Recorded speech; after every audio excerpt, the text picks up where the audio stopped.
Hola,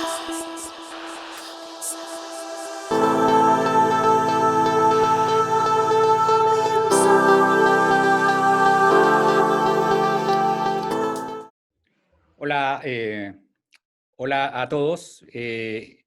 Bienvenidos una vez más a este ciclo de conversación de transformación digital que hacemos en alianza con América Retail para difundir en los países de la región. Muy contentos de estar hoy día con un invitado especial, con Carlos Jaurejizar, gerente general de Bupa. Bienvenido, Carlos. Gracias, un gusto. Perfecto. Un poco antes de entrar a la conversación, vamos a hacer una breve introducción de Carlos. Carlos es gerente general y director de Bupa Chile, una de las empresas de los grupos de salud más importantes del país, con cerca de 8.600 colaboradores y más de 3 millones de usuarios en Chile y Perú. Carlos cuenta con 15 años de experiencia laboral en cargos directivos en finanzas, estrategia, salud, consultoría. Es licenciado de empresas, administración de empresas en el Colegio Universitario de Estudios Financieros CUNEF y MBA de la Escuela de Negocios INSEAD. Y desde abril de 2018, gerente general de Bupa Chile. Antes se desempeñó como director de estrategia, adquisiciones y director financiero de Sanitas España.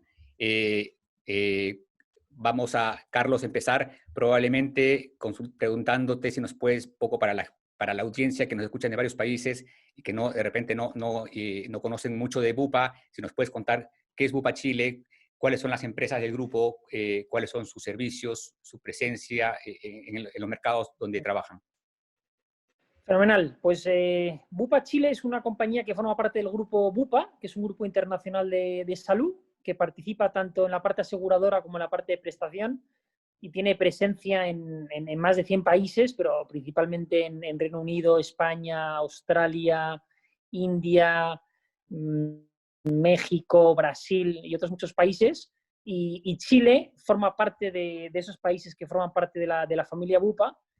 Que si me permites, un punto yo creo que es muy relevante, que Bupa no tiene accionistas. Entonces, todas las utilidades que generan todas las compañías del grupo las reinvierten en los diferentes países, y eso es lo que hizo en el año 2014, cuando compró una compañía en Chile que se llama Cruz Blanca Salud, y la transformó en lo que hoy es Bupa Chile, que principalmente es una compañía que tiene más de 800.000 clientes asegurados, tanto en la compañía ISAPRE que tiene como en la compañía aseguradora, y más de 3 millones de clientes en la red más grande del país, en 4 clínicas,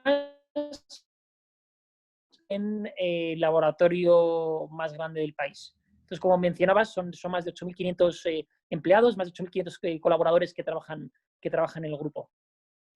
Perfecto.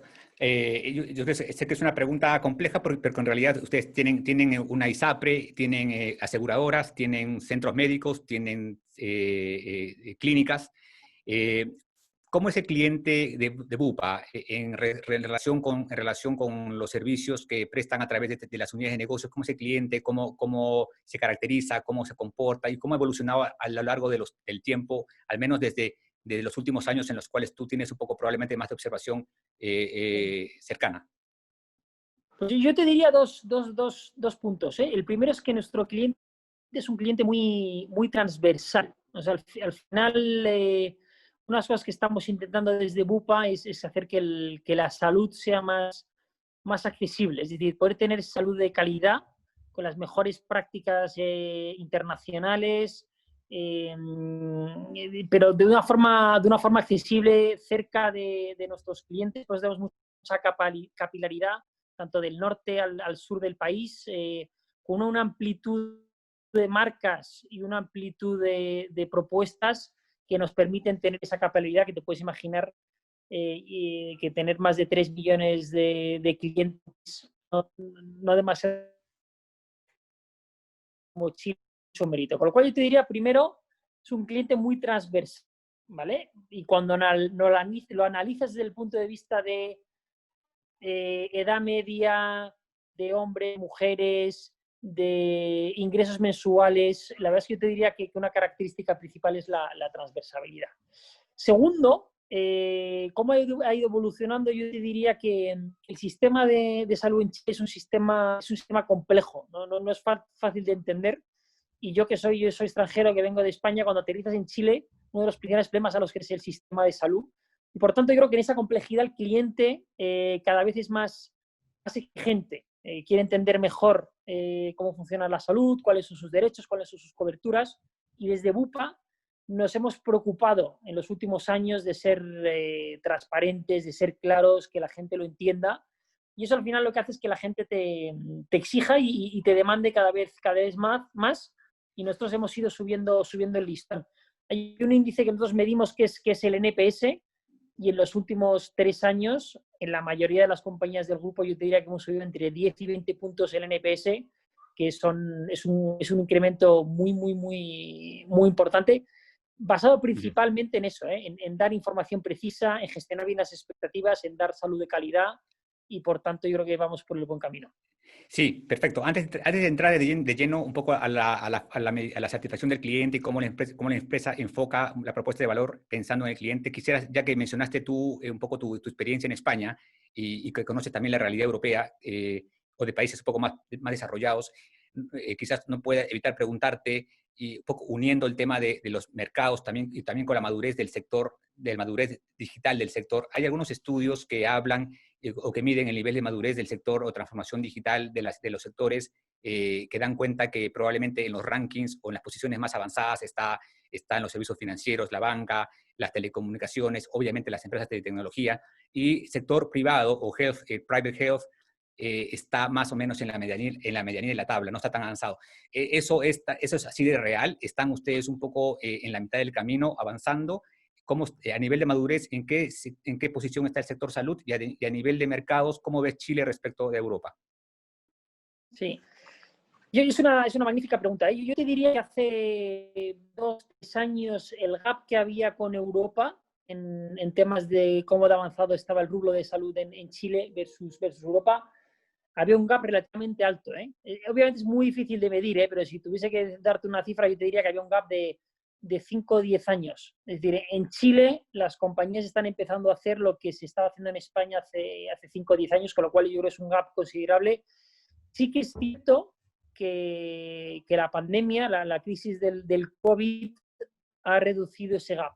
Yo creo que todas las compañías de salud del país en los últimos meses han avanzado mucho, y luego si quieres podemos comentar un poquito más en detalle, pero yo te diría que se ha reducido bastante ese gap y lo hemos recortado a 3-5 años. Y la principal razón es la apertura. Las compañías de salud en Chile tienden mucho a buscar soluciones muy independientes, y al final la digitalización está muy relacionada con la coordinación, con que los diferentes participantes de la cadena de valor, médicos, prestadores, aseguradoras, reguladores, ISAPRES, trabajen de forma conjunta. Y yo creo que durante esta crisis eso ha pasado, y por eso yo creo que sí hemos sido capaces de recortar ese gap versus otros países como pueden ser Europa o Estados Unidos. Perfecto. Y ya un poco para volviendo al tema que tú que ya adelantabas hace un momento, en cuanto a la forma como miden la satisfacción del cliente y la evolución del NPS de la empresa en los últimos meses o años probablemente, ¿cuán importante es para ustedes enfocar el negocio desde el lado de la experiencia del cliente? ¿Cuán relevante es eso en la estrategia final? Uno finalmente se aproxima a través al ESAPRE o a Integra Médica o al centro o a una clínica, si se aproxima. Hoy en día, yo te contaba fuera de cámaras que había hecho una teleconsulta, puede ser presencial, puede ser digital, puedo comprar un bono, un tótem, puedo comprarlo presencialmente, puedo comprarlo por internet, puedo hacer una entrevista, puedo hacer por videollamada, ahora, tal como estamos ahora en este momento, haciendo una conversación por teléfono, nosotros en un desktop. ¿Cuán importante es unir la experiencia del cliente con la omnicanalidad en el negocio? Sí, yo te diría que es súper relevante, y 3 conceptos claves. El primero es que el tener una cultura enfocada al cliente y que la organización viva que el cliente es lo más importante, es algo que es de arriba abajo, ¿vale? Y por tanto, donde tiene que estar es en el directorio, donde tiene que estar es en las mesas donde se discuten los temas importantes, y está vinculado a los objetivos. Todos los colaboradores en objetivos, hay una parte importante que está vinculado al NPS, a unos objetivos de NPS muy específicos, y por tanto eso permite que se traslade a la organización lo importante que es el NPS cuando están los objetivos de todos los directivos y ejecutivos de la compañía. Segundo, cambio cultural, es decir, desde la persona que está en el frontline, pasando por el contable y siguiendo por los médicos. Todos tenemos que entender que es nuestra labor el escuchar al cliente. Y una de las cosas que hemos hecho nosotros es lanzar una aplicación donde los 8.500 colaboradores de Bupa pueden hacer escuchas de detractores de Bupa, que les hemos llamado, les hemos preguntado por qué no nos dieron un NPS alto y nos cuentan su problemática. Y eso permite que todos los colaboradores escuchemos a los detractores, escuchemos al cliente y podamos proponer ideas de cómo cambiar la compañía. Y bueno, el año pasado hicimos más de 4.000 propuestas, con lo cual es un número importante que te puedes imaginar que permite hacer un cambio cultural donde se transmite que el cliente es importante. Y por último, lo tercero, lo que decías tú de la omnicanalidad, es clave, y lo hemos visto en esta pandemia. Nosotros el año pasado ya empezamos ese viaje donde todos los procesos donde antes tienes que ir a las sucursales de la ISAPRE los podías hacer online, la venta se puede hacer online, la baja se puede hacer online, en la parte de prestadores igual, hemos pasado muchísimas cosas online y eso lo que nos ha permitido es que durante esta pandemia hayamos sido capaces de mantener nuestros niveles de servicio e incluso yo te diría que nuestro NPS ha subido de forma considerable, pero ojo que tampoco nos olvidamos de aquellas personas que siguen queriendo ir físicamente a la sucursal a hacer una gestión. O sea, yo creo que aquí, como tú decías, es estar en diferentes canales presentes y asegurarte que todos los canales están rindiendo al nivel adecuado para cumplir las expectativas que tienen nuestros clientes y pacientes. Me parece genial esta política que tienen ustedes internamente de poder escuchar activamente los dolores del cliente finalmente cuando tiene una experiencia negativa. Me parece sumamente bueno porque muchas veces las empresas no tienen canales para poder relevar y levantar ese feedback y finalmente un usuario frustrado termina yendo a las redes sociales y descargándose ahí con las redes sociales como todos ya conocemos. También me parece interesante usar quizás también a los promotores o a los que califican positivamente para efectos de poder recoger mejoras o sugerencias. Quizás ellos tengan mucha voluntad o disponibilidad para poder aportar en el negocio. Un poco pasando en esta materia, que hablamos de omnicanalidad y de nuevas formas, nuevos mecanismos, nuevos modelos de negocios. En todo esto las tecnologías juegan un rol fundamental.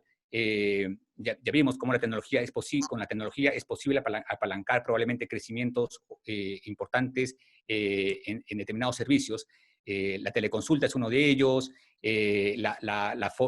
Entiendo que en algunos países más avanzados se está usando ya la robotización para poder hacer determinados tratamientos a distancia en lugares más alejados.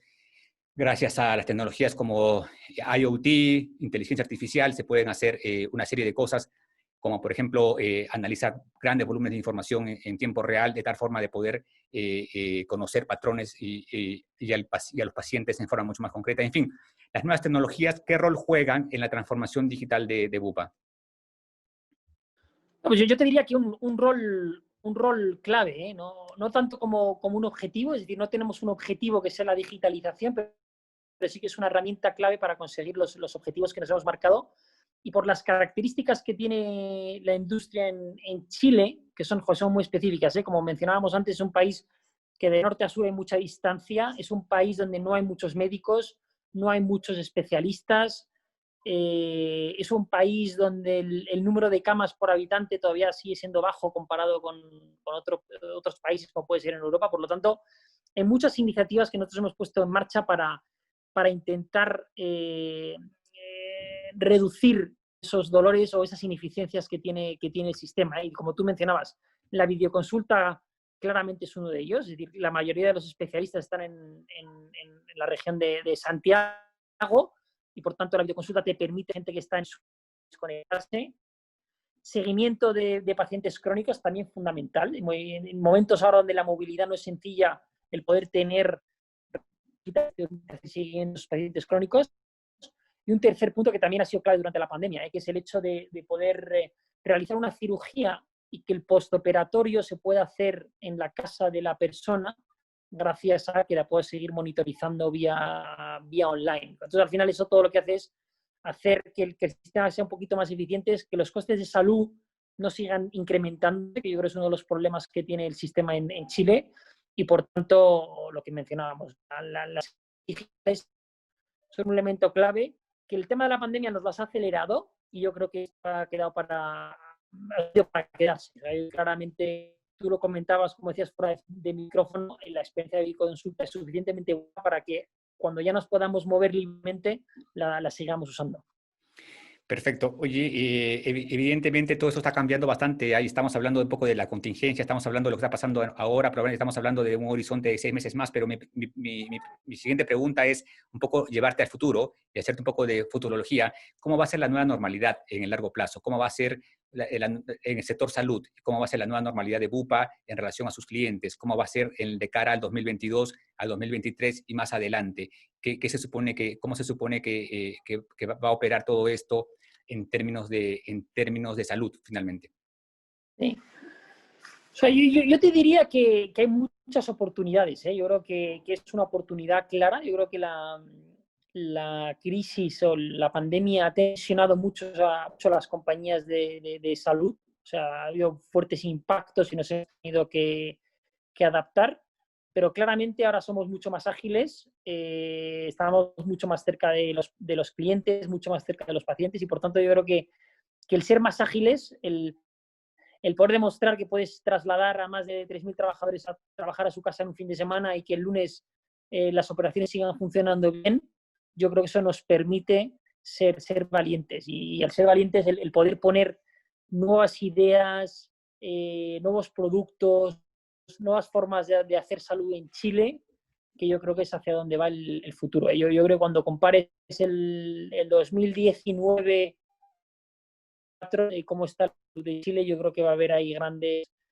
grandes diferencias desde todos los puntos de vista, desde el punto de vista de las ISAPRES, de los prestadores, de los pacientes. Yo creo que lo que mencionaba antes, que el hecho de que ahora las compañías no estemos solamente mirándonos a nosotros mismos, sino que estemos colaborando y trabajando todas más de la mano, como hemos hecho durante esta crisis, yo espero que eso sea para quedarse y espero que el futuro sea mejor y seamos capaces de tener una mejor salud en Chile y podamos tocar la vida de más personas en Chile para que tengan mejores vidas.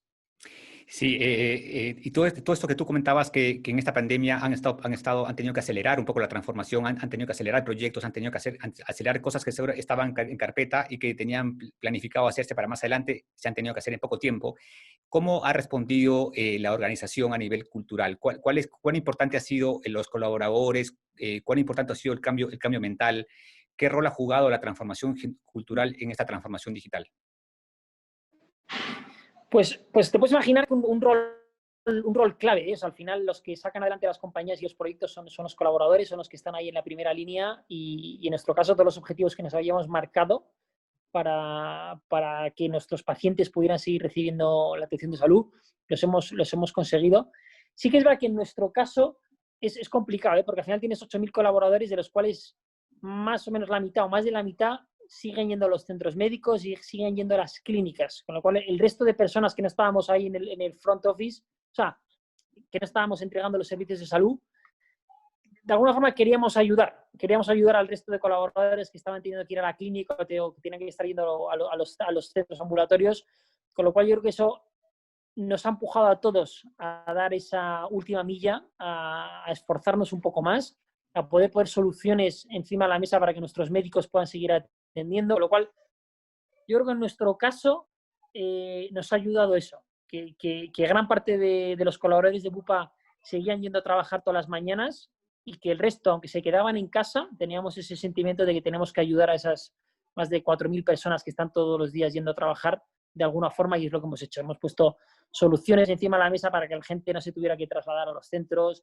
para que los médicos pudieran seguir atendiendo, para que las camas no se llenaran. O sea que yo creo que eso a nosotros nos ha ayudado mucho y el cambio cultural ha sido importante porque yo creo que nos ha unido a todos dentro del grupo Bupa. Sí, un poco para ir cerrando, Carlos, comentarte que efectivamente esta mirada que tienes tú de poder, esta visión de poder trabajar en conjunto con el sector en forma colaborativa, en forma grupal, creo que es importante porque finalmente es lo que logra que desarrollemos el país y desarrollemos la calidad de las prestaciones y la calidad de vida de la gente finalmente. Hay un estudio de McKinsey que habla que la pandemia va a costar el 8% del PIB a nivel global, pero pero la mala salud, una salud que no es capaz de prever muertes probablemente, va a costar el 15% del PIB. O sea, de hecho, tener un sector de salud subdesarrollado afecta finalmente también al desarrollo económico global. ¿Qué mensaje final quisieras dejar tú a la gente que nos escucha en términos de esta visión de poder repensar las cosas y mirar y trabajar juntos de la mano para tener un sector de salud mucho más benigno y positivo para todos los chilenos? No, pues yo te diría que yo soy optimista y yo creo que hemos demostrado en los últimos 4 meses que Chile ha gestionado bien la pandemia. Sí que es verdad que hemos estado ahí al límite de la capacidad, pero la realidad es que el sistema ha aguantado bien. Es un buen ejemplo donde el sistema público, el sistema privado ha trabajado de la mano, los reguladores, el ministerio. Entonces yo te diría que es una gran oportunidad para que todos los retos que tiene el sistema de salud en Chile, que son muchos, o sea, hay 2 o 3 retos que son claves y que están identificados, el poder mantener ese espíritu de colaboración entre todos los que participan en el rubro de la salud para poder solucionarlos. Y como mencionábamos antes que el 2025 en Chile podamos tener una mejor salud, porque al final, como tú mencionabas, esto es fundamental. O sea, al final, si la gente tiene buena salud, puede ir a trabajar, puede generar valor, puede cobrar a fin de mes, con lo cual yo creo que es fundamental para el país tener una buena salud. Y Chile tiene una oportunidad única de construir un buen sistema de salud aquí en los próximos 3-4 años que le dé cierta estabilidad para el futuro. Con lo cual yo te diría que optimismo, porque creo que en los últimos 4 meses se ha demostrado que cuando las compañías y los sistemas públicos y privados trabajan de la mano, las cosas funcionan. Con lo cual yo te diría que soy optimista con el futuro. Perfecto. Muchas gracias, Carlos, por tu testimonio, por tu participación. Nos quedamos con el mensaje finalmente de tu espíritu optimista y tu espíritu de poder convocar la colaboración del sector por el bien de todos finalmente. Eso es importante. Nuevamente te agradecemos. Esperamos tenerte más adelante en un nuevo capítulo para poder seguir viendo la evolución de la madurez y la transformación de este importante grupo de salud. Muchas gracias nuevamente. Muchas gracias, Aldo. Un gusto. Hasta pronto. Nos vemos. Chao.